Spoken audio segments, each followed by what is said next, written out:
माता सीता की। वहां पर वैदेही का जन्म हो गया। सुनिए, जैसे ही घड़ा टकराया है वैसे ही कहते हैं बादल आ गए, बिजली चमकने लगी, गर्जना होने लगी और जैसे पुत्री को हाथ में लिए हैं और मूसलाधार बारिश गिरने लगी। क्या बात है! इतने दिनों से जो सूखा पड़ा था ना, खत्म हो गया। और हमको कहानी बड़ी अच्छी लगी, अब मजा भी आया, ताली भी बजा ली। वाह जी वाह। अब आगे की बात सुनिए। इतनी ही नहीं है कथा, अब आपको गीता जी के अंदर लेके आऊंगी। सोची तो थी कि एक ही श्लोक पे आज काम करूंगी, पर दूसरे की तरफ भी आना पड़ेगा मुझे। श्रीमद् भगवद गीता के 13वें अध्याय का प्रथम श्लोक, जिसमें कहा गया इदं शरीरम कौन्तेय क्षेत्र मित्र अभिधीयते एतद्यो वेति तं प्रायुः क्षेत्रज्ञ इति तद्विदः। श्रीमद् भगवद गीता में इस शरीर को भी क्षेत्र कहा गया है। क्या कहा गया है? हाँ, अब इस क्षेत्र में क्या चलाओ? सुनो ज्ञान और चलाओ हल। और गीता जी में वर्णन है, जो इस क्षेत्र में रहकर इस तक पहुंच जाए वही ज्ञानी है, वही क्षेत्रज्ञ कहलाता है, जिसे इसका ज्ञान हो गया। किसका? अब सुनिए, जीवन में जब तक ज्ञान का हल नहीं चलाते, पुरुषार्थ नहीं करते, तो जीवन की बगिया में सूखा पड़ जाता है। उधर खेत में सूखा पड़ा था, हरियाली खत्म हो गई थी ना, इधर भी खुशहाली खत्म हो जाती है। कब? जब हमारे जीवन से ज्ञान समाप्त हो जाता है, पुरुषार्थ का हल नहीं चलाते तब। हल प्राप्त करने के लिए राजा जनक होते हुए भी, राजा है वो तो काहे के लिए किसी संत साधु के पास जाएंगे? पर नहीं, उन्हें पता है कि हल किसके पास मिलेगा, सॉल्यूशन किसके पास मिलेगा? तपस्वी के पास में, साधु महात्माओं के पास में। वही सही डायरेक्शन दे सकते हैं, उनके सिवा मुझे कोई भी सही मार्ग प्रशस्त नहीं कर सकता है। इंसान को यदि हमको अपने जीवन में हरियाली लानी है, सुखों की वृष्टि करवानी है, यदि सीता को पैदा करना है, यदि वैदेही को पाना है, तो हमें भी सत्संग की शरण में और ज्ञानियों की शरण में, ऋषियों की शरण में, संतों की शरण में आना पड़ेगा। जनक जी गए, पुरुषार्थ का हल चलाया। अब देखो, सुनिए सुनिए सुनिए, इस क्षेत्र में जब हल चलना शुरू हुआ, चलते चलते चलते चलते इधर आ गया एक मटका। ईश्वर क्या है? एक मटके घड़े की तरह है, मिट्टी का ही तो बना हुआ है शरीर। और इस मटके को यदि आप खोलेंगे तो यहाँ पे आपको कौन मिलेगी? अज्ञानी को आत्मा की प्राप्ति नहीं होती, ज्ञानी को ही होती है। जब तक समय निकालोगे नहीं, ज्ञान सुनोगे नहीं, मनन चिंतन करोगे नहीं, ध्यान करोगे नहीं, तो क्या आपको आत्मदर्शन होगा? देह दर्शन, बुराई दर्शन और पाप दर्शन, उसके सिवा कुछ मिलने वाला नहीं है। तो ज्ञान दर्शन मतलब माता सीता, वैदेही, आत्मा का अनुभव किसको होगा? आत्मा की प्राप्ति किसको होगी? जो ज्ञान का हल चलाएगा उससे होगी। जब तक वैदेहराज बनोगे नहीं, जब तक जनक बनोगे नहीं, तब तक सीता मिलने वाली नहीं है। और सुनिए, जिस दिन आपने सीता जी को पा लिया, यदि जो आत्मा को पाले ना, उसको भगवान के पीछे भी भागना नहीं पड़ता। भगवान अपने आप उसके घर तक आ जाता है, उसके राज्य तक चल करके आ जाता है। स्वयं जनक जी ने केवल पाया है वैदेही को, माता सीता को। राम जी खुद चल के आए, अपने आप आ गए। उनको गुरु वशिष्ठ जो है लेकर के आ गए, इतना सा काम कर लो, आत्मा तक पहुंच जाओ, परमात्मा अपने आप आपके पास आ जाएंगे। आत्मा का ज्ञान आ गया ना समझ में, आत्मानुभूति करना शुरू कर दिए ना, स्वतः ही परमात्मा अनुभूति होनी शुरू हो जाएगी। ये आंखों का खेल खत्म हो जाएगा। जाएगा और अंदर की आंखें, तृतीय नेत्र आपका खुल जाएगा और निरंतर आप ईश्वर से बातें करने लगोगे, ईश्वर से गहरा संबंध जुड़ जाएगा। देह भान में नहीं जुड़ेगा। देह भान में तो हल्का हल्का लगेगा, अंदर जाना पड़ेगा। बाहर से कुछ नहीं होता। मैं गोताखोर, मुझे गहरे जाना होगा। तुम तट पर बैठ भंवर की बातें किया करो। देखिए जी, जब तक अंदर जाओगे नहीं मोती मिलने वाले। किस्मत होगी तो मिल जाए, बहुत बड़ी बात है, नहीं तो बाहर तो मछलियां ही मिलेंगी। समुद्र के किनारे क्या करते हैं, ढेर सारे मछुआरे जाते हैं, वही काम करते हैं। मोती चाहिए तो अंदर जाना होगा। यदि आपको आत्म तत्व को पाना है तो क्या करना होगा, गहरे जाना होगा, समय निकालना होगा, चिंतन करना होगा। और राजा जनक ने वो काम शुरू कर दिया था, इसीलिए उनको किसकी प्राप्ति हो गई, सीता जी की प्राप्ति हो गई। ये बात है आत्मा रूपी सीता की। कौन सी सीता जी की चोरी हुई, अब सुनिएगा। अब होगी चोरी सीता जी की छाया की। अब कैसे, अब देखते हैं। सीता जी राम जी के साथ मजे में। अब वो स्टोरी तो हर प्रकार से शिक्षा दी जा रही है, इसलिए सब कुछ बनाया गया है, समझाया गया है। घटा है, राम जी थे, सीता जी थी, परंतु ये स्टोरी एग्जैक्ट उनकी लाइफ में नहीं थी, आधी स्टोरी हमारी लाइफ की है। ये सीता जी की चोरी वाली कहानी, ये कौन सी सीता जी की चोरी की कहानी है, भगवती सीता जी की कहानी नहीं है, ये सीता जी की छाया की कहानी है। मैं नहीं बोल रही, वाल्मीकि जी बोल रहे हैं, तुलसीदास जी बोल रहे हैं, ना हो तो जाके पूछ लो। कहां से पूछने जाओगे आप, समझ में आ रहा है। राम जी के साथ मजे में। ये संसार राम राज्य कहलाता था, अयोध्या कहलाती थी, जहाँ सुख चैन की बंसी बजती थी, जहाँ युद्ध नहीं होते थे। लेकिन धीरे धीरे धीरे धीरे समय बदला, यही संसार फूलों का बगीचा कहलाता था और यही संसार कांटों का जंगल बन गया। तो वो स्टोरी में तो कथा बहुत सुंदर बनी, जिसको हम देखते देखते बड़े रोते रहते हैं, है ना। राम राज्य की इतनी हम तारीफ करते हैं, परंतु कल मुकुट सिर पर साजना था, आज उसे सब त्यागना था। और एक बाल हृदय पर, एक बाल मन पर कितना बड़ा एक सामना था। राम जी से बड़ी कथा तो क्या कहते जी। राज्य ही था छोड़ देता, धर्म ही था तोड़ देता, पर प्रजा क्या सीख लेगी, राम को चिंता यही थी।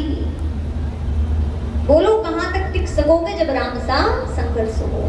तो कहानी, कथा संघर्ष की कथा है, हमें एक अच्छा इंसान बनाने की कथा है। जब वन में जाओगे तभी बन जाओगे, ऐसे बनने वाले क्या होता, वन नहीं जाते। कथा है ये, किसकी कथा है, संघर्ष की कथा है। इंसान जब जब संघर्ष पर तपता है तब तब वो उत्कर्ष को पाता है, उस श्रेष्ठता को पाता है। वो कथा है, वो भी आत्मा राम की कथा है। राम जी की कथा में अब मैं क्या बताऊं, इतने राम की कथा डली है, परमात्मा राम की कथा डली है, त्रेता युग के राम राजा राम जी की कथा डली है, आत्मा राम की कथा डली है, आत्मा सीता की कथा डली है, भगवती सीता की कथा डली है। इतना आसान नहीं है कि आपको मैं इतने जल्दी सब कुछ समझा दूं। अभी तो शब्द वचन थोड़ी देर कर लो, माना कि लेके चलो, आंसर आ जाएगा। कहते हैं मैथमेटिक्स और फिजिक्स में माना कि y और माना कि x, लास्ट में आंसर आ जाता है। अभी माना कि लेके आगे बढ़ते हैं, ठीक है। अब आगे बढ़े। जंगल, ये संसार आज दुखों का जंगल नहीं बना है, जहां आत्मा परमात्मा के साथ दुख के संसार में भी कांटे चुभ रहे हैं तो भी मजा ले रही है, क्योंकि राम जी साथ में है। राम से बढ़ के उनके लिए कुछ नहीं है। आत्मा रूपी सीता, कौन सी सीता, कौन सी सीता जी की चोरी, आत्मा रूपी सीता। कौन सी सीता, इधर वाली सीता। कौन है सीता, हम है सीता।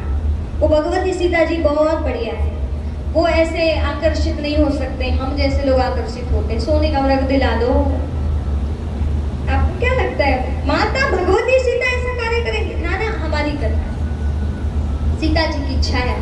तो हुआ क्या, जंगल में मंगल कर रहे थे क्योंकि राम जी साथ में थे, लेकिन जब परमात्मा के साथ होते हुए भी परमात्मा से ज्यादा विशेष हमें संसार की कोई वस्तु लगने लगे, और जब आत्मा रूपी सीता जी की छाया अर्थात हम जैसे लोग परमात्मा राम से कहे, प्रभु जी वो वस्तु दिला दो ना हमें। जिस दिन आप मांगेंगे ना कि वो वस्तु दिला दो, राम जी समझाएंगे क्या करोगे जानकी, क्या करोगे उस मृग का। कथा शुरू कर देते हैं, ठीक है।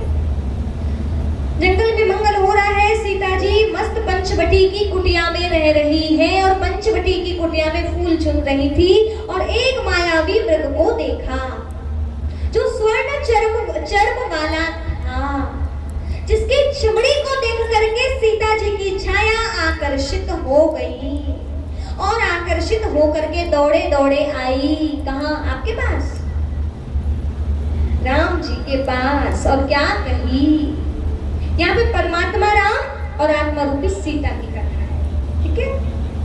अब देखो, राम जी बोले क्या करोगी जानकी, सीता जी बोली इतना सुंदर है हम लेके जाएंगे। फिर कथा कहती है, राम जी ने कहा ठीक है, अब जानकी की इच्छा तो पूरी करनी होगी। सीता जी कह रही आज तक मैंने आपसे कुछ नहीं मांगा स्वामी, क्या मैंने पहली बार कुछ मांगा है तो आप मेरी इच्छा पूरी नहीं करेंगे। लक्ष्मण जी ने भी समझाया, बोले ये वन्य प्रदेश है, यहाँ असुरों का खूब बोलबाला है, ये कोई माया भी हो सकती है असुर की, इसीलिए आप मान जाइए भाभी श्री, आप हट ना करें। परंतु सीता जी की छाया ना मानी, हमें तो चाहिए। तो राम जी बोले ठीक है, अब जानकी की इच्छा पूरी कर देते हैं। अब इस राम कथा में यदि जिसने नहीं समझा इसके आध्यात्म भाव को, तो कई लोग राम जी के ऊपर भी अंगुली उठाने लगे हैं और क्या कहते हैं, वही राम जी क्या अपनी पत्नी की इच्छा पूर्ति करने के लिए एक बेचारे जीव को, हिरण को मारने चले गए, ऐसे बोलते हैं। जब हम बात कहते हैं ना जीव हत्या नहीं करनी चाहिए, तो कहते राम जी ने भी तो किया। फिर उनको हम समझाते हैं नहीं नहीं वो असुर था, फिर हर प्रकार से समझाया जाता है, पर आपको बताते हैं बात कैसी है, ठीक है। सीता मैया की इच्छा की पूरी पूर्ति करने राम जी निकल गए और हुआ क्या, वो आगे ले जाते जा रहा है मायावी मृग। वो कौन है, रावण का मामा है। इतने दूर ले जा लिया और ले जाने के बाद में जैसे बाण लगी, तीर लगी, सीते सीते लक्ष्मण लक्ष्मण, सीता मैया भ्रमित, समझ नहीं पाई आवाज किसकी है, और समझ नहीं पाई तो क्या हुआ, लक्ष्मण को बोला आप जाइए, स्वामी के प्राण संकट में। लक्ष्मण जी ने समझा जो दुनिया का संकट हरे उनको काहे की टेंशन। लेकिन सीता जी ने कुछ ऐसे शब्द बोल दिया कि लक्ष्मण जी को वहां से जाना पड़ा। ये स्टोरी तो आपको पता है, बहुत डिटेल नहीं करती, इसके आध्यात्म की तरफ पढ़ते हैं, नहीं तो समय आपका खत्म हो जाएगा। फिर क्या हुआ, सीता जी की बात मान करके लक्ष्मण जी निकले, लेकिन उन्होंने लक्ष्मण रेखा खींच दी और कहा कि भाभी श्री आप जो है ना सब कुछ कर लेना, पर इस लक्ष्मण रेखा को लांघना मत। उन्होंने कहा पेड़ पौधे वनस्पति वन्य सबको कह दिया मैं प्रतिज्ञा कर रहा हूँ, मेरी खुद की इच्छा नहीं पर माता के कारण मैं जा रहा हूँ, मुझे मेरे भ्राताश्री के वचन को तोड़ना पड़ रहा है, क्योंकि भ्राताश्री ने कहा था कि तुम्हें सीता जी को अकेले छोड़ना नहीं, पर जाना तो पड़ा। चले गए तो फिर क्या हुआ आपको तो पता है, रावण जो है वो कौन सा रूप लेकर आया, वो साधु का रूप लेकर आ गया, और साधु का रूप लेके आया तो क्या किया, भिक्षा देगी। सीता जी नहीं समझी, भिक्षा लेके आई। इन्होंने अंदर जाने की खूब कोशिश की, क्योंकि सीता जी को ले जाना है। क्यों ले जाना है शायद वो तो कल ही बता पाऊंगी, पर आज इसका इतना ही समझ लेते हैं। अब हुआ क्या, लक्ष्मण रेखा जो बनी है, अब ये पांव रख रहा है तो वहां आग जलती है, ये अंदर नहीं जा सकता। इन्होंने दिमाग लगाया कैसे भी करके इनको बाहर लाना पड़ेगा। ऐसे वैसे बोल करके डरा करके मैं देख रहा हूँ तुम्हारे पति के प्राण संकट में है, वो हिरण जो है सींग लगा रहा है, वो जा सकते हैं, और तुम तो बहुत ऊंची कुल की बधू हो, जहाँ राजा दशरथ की तुम जो हो बहू लगते हो। तुम्हारे पिता वैदेह राज हैं और तुम्हारे पिता ने तो कभी ऋषि मुनि का अनादर नहीं किया और तुम हमारी एक आज्ञा का पालन नहीं कर रही हो। इससे तो तुम अपने कुल की लाज गंवा रही हो। लो जी, रावण बहुत अच्छी बात कर सकते हैं, मुखौटा बदल के आते हैं और आत्मा रूपी सीता जी की छाया पहचान नहीं पाती और पहचान न पाने के कारण लक्ष्मण रेखा लांग लेती है और जैसे ही लक्ष्मण रेखा लांगी तो रावण आ गया अपने ओरिजिनल रूप में और बोले तुम्हें तो यहाँ नहीं होना चाहिए, चलो मेरे लंका में, तुम्हें मैं वहां महारानी बनाऊंगा। सीता जी ने कही ओहो मामला गड़बड़ है, जल्दी से कोशिश की, हाथ वगैरह पकड़ लिया, छुड़ाई, अंदर आने की कोशिश की, अंदर आने की कोशिश कर रही, नहीं आ पाई, रावण ने तो पकड़ लिया है। अब क्या करे? रावण जोर से हंसने लगा और कहता जाओ, हिम्मत हो तो अंदर वापस। सीता जी नहीं जा पा रही है। ये क्या है, ये कथा क्या कह रही है, अब आपको समझाती हूँ। ये कथा है आत्मा रूपी सीता की कथा, जो पंचवटी में बैठी है। ये शरीर 5 तत्वों का बना हुआ पंचवटी है। जब ये राम के साथ है तो मजे में है, जंगल में मंगन, आनंद। लेकिन जैसे राम के साथ होते हुए भी वस्तु चली गई स्वर्ण चर्म वाले मृग में, तो इनकी राम जी के साथ कनेक्टिविटी दूर कम हो गई। सही बात है ना? जहां कामनाएं जागी तो वहां राम दूर होंगे होंगे, जहां राम नहीं वहां काम, जहां काम नहीं वहां राम। पता तो है ही आपको। अब हुआ क्या? अब गलती यहाँ पे किससे हुई है पता है आपको? यहाँ पे गलती छाया से हो गई। पहली गलती किया, आकर्षित हो गई किस पे? मृग पे। दूसरी गलती, राम जी से उस चीज को पाने की इच्छा रखा। तीसरी गलती, राम जी को बोला जाओ लेके आओ। क्या आप मेरी एक इच्छा पूरी नहीं कर सकते? नेक्स्ट गलती क्या किया? राम जी तो गए, लक्ष्मण जी को भी भेज दिया। चौथी गलती, पांचवी गलती कौन सी किया? अब लक्ष्मण जी गए तो गए, लक्ष्मण रेखा तो नहीं लांघनी थी, लक्ष्मण रेखा भी लांघ दिया। एक बात याद रखिए, रावण ऐसे ही किसी भी नारी को उठा के नहीं ले जा सकता। इसमें गलती कहीं ना कहीं नारी की ही होती है। समझ में आ रहा है? अब आप बोलिए, रावण की गलती है या सीता जी की गलती है? यहाँ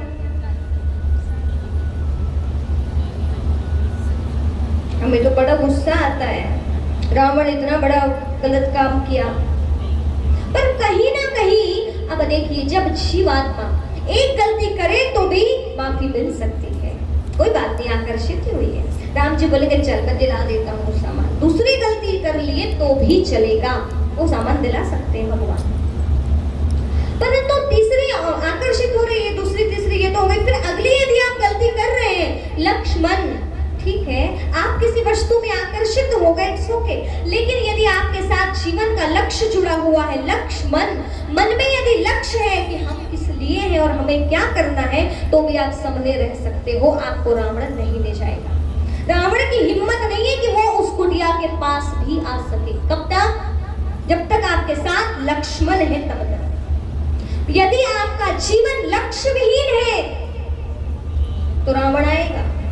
लक्ष्य साथ है, मन में लक्ष्य डला हुआ है, तो आपके अंदर रावण, आपके करीब रावण नहीं आ सकता है। अगली गलती, लक्ष्मण रेखा भी लांघती है। 1 गलती, 2 गलती, 3 गलती, 4 गलती, 5 गलती। अब इतनी गलती करेंगे तो फिर तो रावण आएगा और आके ले जाएगा। फिर राम जी खूब पुकारो, परंतु थोड़े समय के लिए तो फिर आपको कष्ट में जाना पड़ेगा। नहीं जाना पड़ेगा? इसका सार थोड़ा सा, हम आत्माएं कोई अच्छी सी चीज देख लेते, भगवान जी दिला दो ना। कोई अच्छा सा देह देखा, भगवान जी शादी उन्हीं से करा दीजिए ना। स्वर्ण चरम, पति देव आप मुझे सोने का हार दिला दो, पति नहीं दिला रहे, पर भगवान जी आप दिला दो। अरे इतना भी क्या दिखाना कि सोना पहन करके आप क्या साबित करना चाहते हैं? जो नहीं है वो दिखा रहे, गड़बड़ काम कर रहे हैं आप। ये दिला दो, वो दिला दो, इच्छाएं तृष्णाएं क्या है?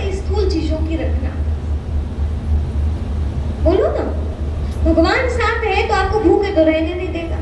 पर चलो ठीक है, आपने इच्छा रख भी लिए तो भी चलेगा। कब तक चलेगा? यदि जीवन में आपका लक्ष्य अच्छा फिक्स है तो आप सही ही जाएंगे, आपको रावण नहीं ले जा सकता। परंतु आप अगली गलती करेंगे, आप लक्ष्मण भी ना रखें, मन में लक्ष्य ना हो जिस व्यक्ति के। और अगली नेक्स्ट सबसे बड़ी गलती किया, रेखा लांग दी। आपको पता है रेखा, वो रेखा कौन सी थी?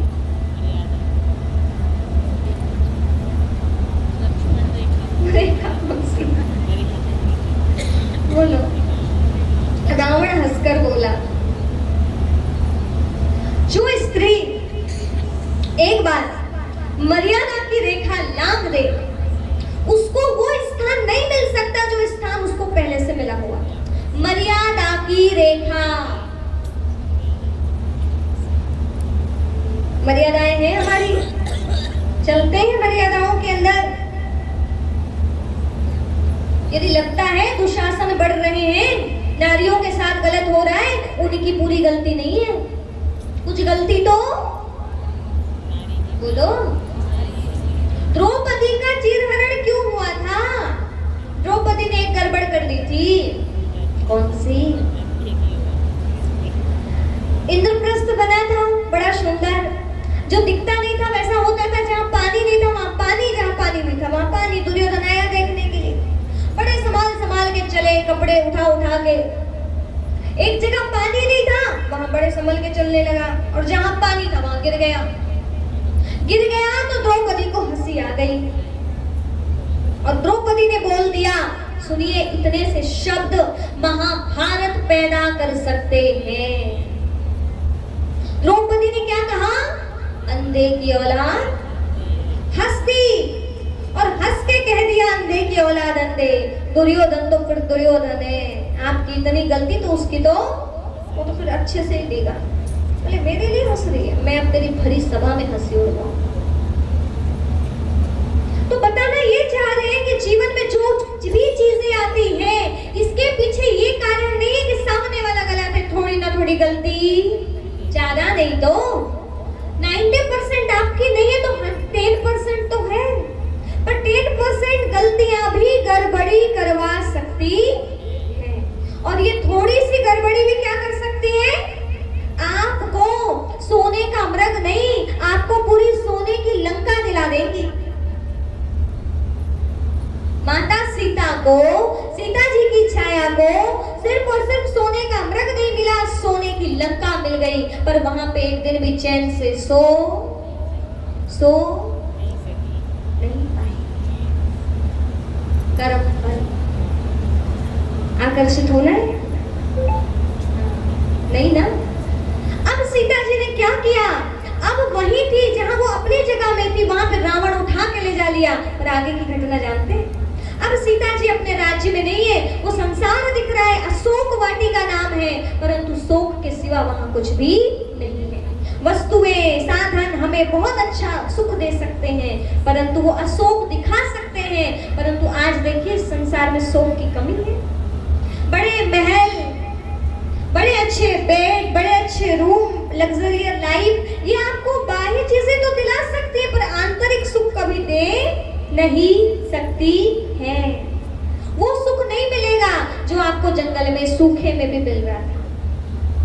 पर अब सीता जी ने एक बहुत अच्छा काम किया, और वो काम हमको करना है, ये बता के आज के सत्र को यही पूरा करेंगे, और कल इसका पूरा डिटेल चलेगा जो आधा बचा हुआ है। हृदय में कौन बसा है? राम। अब राम की याद में इतनी समाई हुई है कि अब रावण आके खड़ा होता है और कहता है, बन रही हो कि नहीं महारानी मेरी? सीता जी ने बोल दिया, एक तिनका उठा के रख दिया, तृणधरी और कहत वैदेही सुमर अवधपति परमिस नहीं। ए रावण, एक कदम भी इस तिनके के आगे आकर दिखाना, जरा जलकर राख नहीं हो जाएगा तो कहना। वो रावण दशानन जिसके हाथ में चंद्रहास तलवार रहती है, वो रावण 10-10 शीश वाला अब अपने ही राज्य में सीता जी को अब स्पर्श भी नहीं कर सकता। जब नारी का अपना आत्मबल बढ़ जाता है, जब नारी सशक्त हो जाती है, जब नारी का संबंध परमात्मा से जुड़ जाता है, नारी नहीं आत्मा का संबंध सीधे, ये ये तो बात यदि देखी जाए तो स्त्री पुरुष को भी हटा दो आप, सीधे आत्मा खोलो। आत्मा मतलब चाहे मेल चाहे फीमेल। यदि आपके जीवन में दुख आया है, क्या दुख भाइयों की लाइफ में नहीं आता? आता है। हाँ, कल बताऊंगी, बोला तो था बताऊंगी पर टाइम हो गया, सूर्पनखा वाली कहानी। क्योंकि जब दुनिया में रावण बढ़ते हैं ना, तब तब सूर्पनखाएं भी बढ़ने लगती हैं। कल आपको सूर्पनखा की कहानी सुनाएंगे, वो भाइयों के लिए बड़ी अच्छी है, बहनों के लिए भी है। हाँ। तो होता क्या है, अब रावण की हिम्मत नहीं जो सीता जी को हाथ लगा सके। सीता जी ने वहां एक ही काम किया, वो रावण के देश में रह करके भी रावण के राज्य का नहीं खाती। उसके लिए विभीषण जी के घर से भोजन आता है और निरंतर राम राम करती रहती है। आपको बताएं, जीवन में यदि दुख आ जाए, तकलीफ आ जाए, रावण राज्य में भी आ जाओ, तो एक काम कर लेना, दुख से यदि दूर होना है तो दिल में राम को बसा लेना और अपना आहार व्यवहार ठीक कर लेना। इतनी चीजें यदि आपकी ठीक हो गई तो आप रावण राज्य में रह करके भी राम के बने रह सकते हो। क्योंकि रावण की लंका में आपको पता है इतने कंचन और कामिनी है कि जो भी वहां जाएगा उसके वशीभूत हो जाएगा। वहां पर जाना और वहां पर राम का बने रहना बहुत बड़ी बात है जी, बहुत बड़ी बात है। लेकिन सीता जी के ऊपर अब रावण का प्रभाव नहीं पड़ा। क्यों? क्योंकि राम जी से रिश्ता पक्का। और इधर क्या हो गया था, बीच में काम आ गया था, इच्छा आ गई थी। तो क्या करना है अब हम सभी को? ये कहानी किसकी है? हमारी। हमें यदि सुख शांति पानी है रावण राज्य में, आज ये संसार ऐसा ही तो दिख रहा है, यदि आपको राम के साथ रहना है, दुख में भी सुखी रहना है, तो क्या करना होगा? राम का बन करके रहना होगा। अभी समय है, क्योंकि आज हम संसार को देख रहे हैं। क्या हुआ? संसार रूपी वृक्ष आपको कल बताया था जा रहा है। ये सीढ़ी के चित्र में नीचे की तरफ कलयुग आया है और आपको बताएं इसी कलयुग में हालतें बहुत ज्यादा खराब हो जाती है। अभी हर एक आत्मा रूपी सीता कहाँ आ गई है? आप किस राज्य में हैं अभी? इस दुनिया से बोलेंगे, जोर से बोलो। राम राज्य बोलेंगे, रावण राज्य बोलेंगे। अब यहाँ पे कितनी सुरक्षा करने की जरूरत है खुद की, नहीं तो कभी भी कहीं से भी गड़बड़ी हो सकती है। तो जब आत्मा रूपी सीता पुकारने लगती है तो फिर कौन आते हैं? इंतजार तो करना पड़ता है, कर्म फल तो थोड़े समय तक, चाहे फिर वो राम की सीता क्यों ना हो, यदि गलती करेंगे तो थोड़ा ना थोड़ा दंड तो दुख में तो आना पड़ेगा। और दुख में आ जाओ तो क्या करो? प्यार से, राम जी से, अर्थात निराकार राम को देखो। मैं हूँ आत्मा रूपी सीता और परमात्मा है निराकार राम और उनकी शक्तियां मुझे जन्म से तो हमें है ही रावण राज्य में पड़े हुए जी, और हमने ही तो बुलाया तो भगवान आए हैं। आज आपको इतनी सारी बातें कैसे बता रहे हैं? कल ब्रह्मा जी की कहानी सुनाए थे ना, आपको बताएं इस संस्थान के साकार माध्यम जिनका नाम था दादा लेखराज, उनका अव्यक्त नाम परमात्मा शिव जब उनके तन में प्रवेश किए तो उनका नाम रखा ब्रह्मा। इधर फोटो है उनकी, देखिए। और उनके साथ आपको जो दिख रही है युवावस्था वाली, वो है मातेश्वरी जगदम्बा सरस्वती। बिल्कुल जो 5000 साल पहले चला था ना सृष्टि स्थापना के टाइम पे, वैसा ही अभी फिर से चालू हो गया है। आपको ज्ञान सुनाने कौन बैठे? हम लोग ऐसे ब्रह्मा कुमार उधर दिखाते ना, ब्रह्मा जी के मुंह से ब्रह्मा कुमार निकले, सनत कुमार निकले। आज आपको क्या सुना रहे? ब्रह्म ज्ञान, ब्रह्मा कुमारी बैठ करके, ठीक है? समझ में आ रहा है? गायत्री संस्थान के जो स्थापक थे आचार्य श्री राम शर्मा जी, उन्होंने एक बड़ी अच्छी बात कही थी। उन्होंने कहा था जो काम मुझे करना था वो मैंने कर लिया, आगे का काम महाकाल करेगा और महाकाल अपना कार्य नारी शक्ति के द्वारा करवाएगा। आज आपको बताएं प्रजापिता ब्रह्मा कुमारी ईश्वरी विश्वविद्यालय नारियों के द्वारा संचालित होने वाली संस्थान है। देश नहीं, पूरे विश्व में परमात्मा ज्ञान की अलख जगाते हुए हर जगह हर प्रकार से सब कुछ यहाँ कौन करते हैं? नारी कन्याएं ही करती हैं। क्योंकि भगवान जब धरती पे आते हैं तो देखते हैं नारी की हालत कैसी हो गई, पाँव की जूतियों की तरह हो गई। नारी को केवल भोग विलास की वस्तु माना जाने लगा था। तब भगवान ने उस नारी के सिर पर ज्ञान का कलश रखा और कहा अब तुमको ही सरस्वती बनना होगा, तुम्हें ही दुर्गा बनना होगा, तुम्हें ही चंडी बनना होगा और तुम्हें ही काली बनना होगा। तब ही जा करके विश्व में परिवर्तन आएगा। स्वामी विवेकानंद से उन्होंने कहा था एक समय ऐसा आएगा जब नारी फैशन की पुतली नहीं, फैशन की गुड़िया नहीं, नारी जागृत नारी बन जाएगी।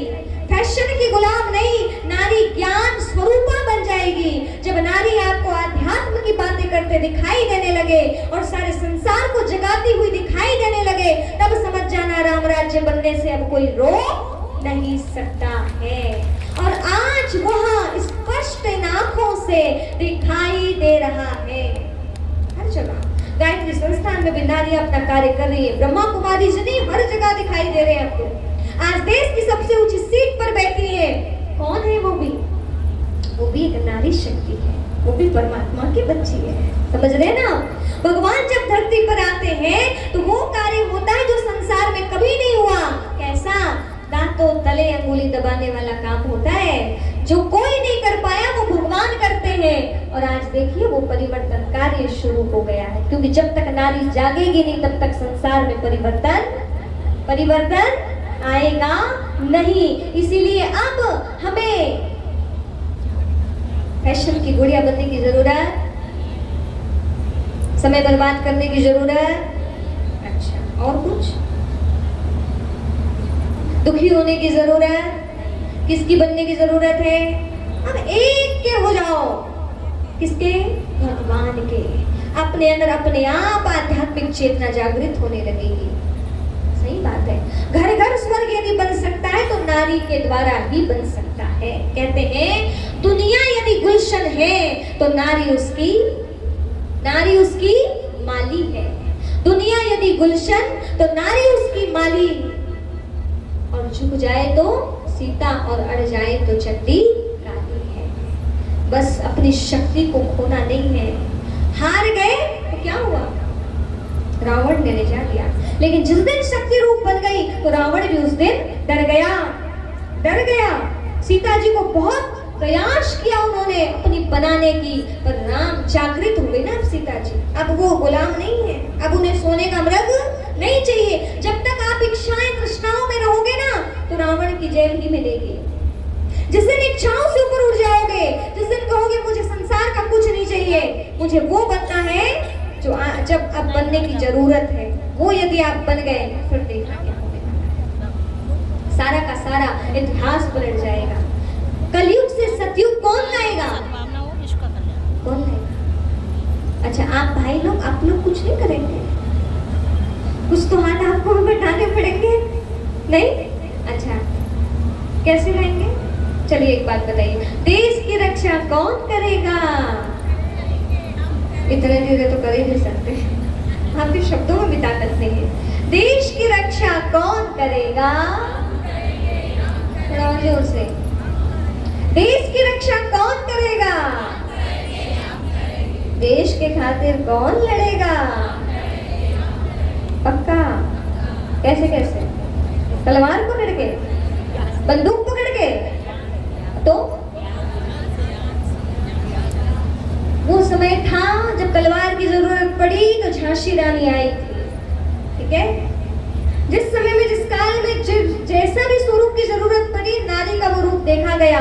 पर अब जरूरत है हर नारी को ज्ञान की तलवार पकड़ने की, स्थूल तलवार की जरूरत नहीं है।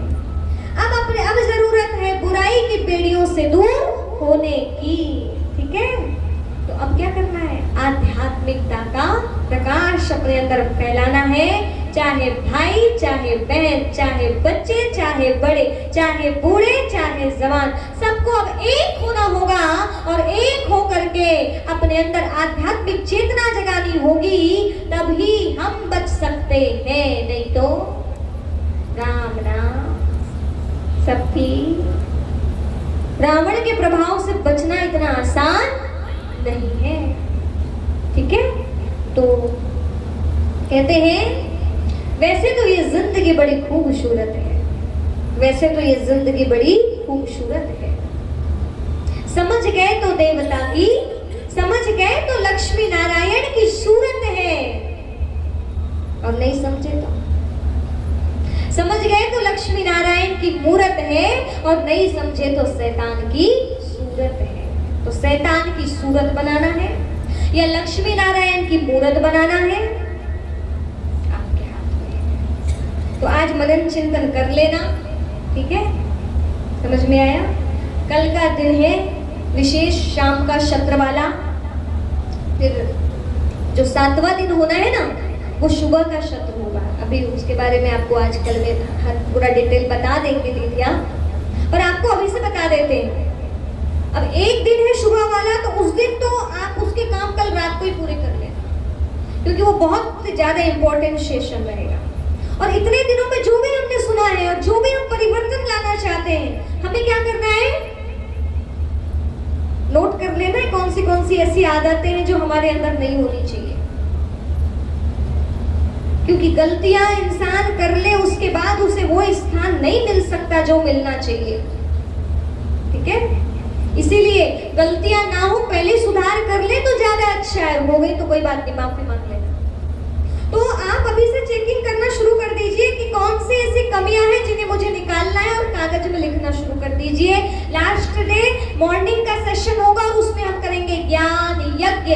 यहाँ पे यज्ञ भी होगा, आहुति डालेंगे बुराइयों की, ठीक है। तो अभी से चेक करना शुरू कर दो।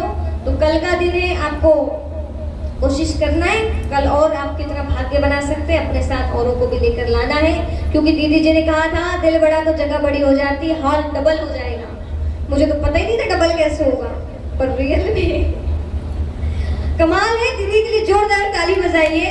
इतनी सेवा, अथक सेवादारी, मैं तो बहुत जगह जाती हूँ भाई, दीदी जैसे इतनी उम्र में भी इतने दौड़ भाग की इतनी सेवा करते हैं आपके कल्याण के लिए। आपको तो और जोर से ताली बजानी चाहिए, बार बार धन्यवाद करना चाहिए। अब आप थोड़ा सोचो, आप ये करते नहीं तो हम आते नहीं, और हम आते नहीं तो हमारे भाग्य खुलते कहाँ, आपके तो दर्शन ही नहीं होते और आपको हमारे नहीं होते। तो मैं तो बहुत बहुत धन्यवाद, और आप भी हाँ, तो धन्यवाद। इतने ताली बजा के नहीं, आगे आके भी करना पड़ेगा। आगे आके मतलब 7 दिन के बाद और सेशन चलेगा, तभी तो ये पूरा सफल होगा। तो आइए 2 मिनट भगवान की याद करते हुए आज के सत्र को यहीं पे पूरा